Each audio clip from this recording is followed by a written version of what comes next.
Welcome back to the LeverUp AMA series. I'm Marcus, here with James from the LeverUp team. James, I want to start with a question that sounds simple but apparently isn't.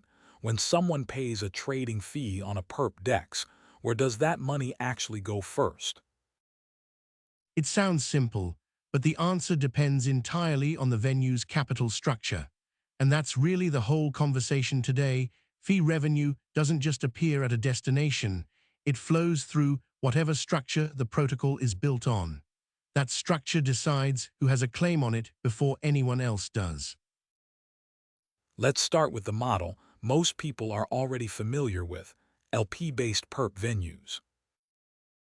On LP-based venues, liquidity providers deposit the capital that actually acts as counterparty to trader positions.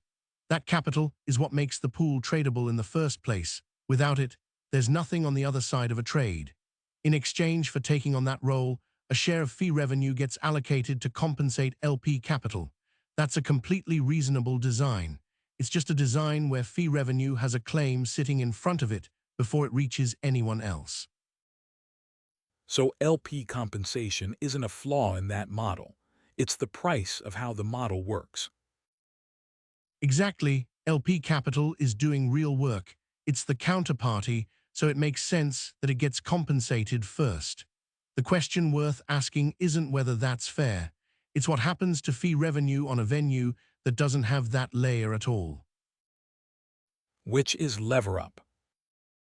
Right, LeverUp is built on a different capital structure. There's no external LP pool sitting in the settlement path. Positions are settled through a protocol-managed virtual liquidity architecture, the VMMV, with execution and risk management handled at the protocol layer instead. We've covered the full mechanics of that elsewhere, so I won't relitigate it here, but the short version is, no external LP capital acting as counterparty means no external LP allocation has to clear before anything else does. So if that claim doesn't exist, where does the revenue that would have gone there actually go instead? It routes into XLV staking distributions and the YLV buyback mechanism instead, both open to LeverUp traders. That's not a redirection we bolted on afterward. It's just what's left when you remove a layer that, on an LP-based venue, would otherwise sit between trading activity and everyone else. I want to push on this because it would be easy to frame this as LP-based venues are worse. Is that the point you're making? No, and I want to be careful here, because that's not the argument. LP pools remain a proven way to bootstrap deep, readily available liquidity fast. A number of large on-chain perp venues run on some version of that model successfully. This isn't LP's bad, traders good, it's a genuine capital structure difference.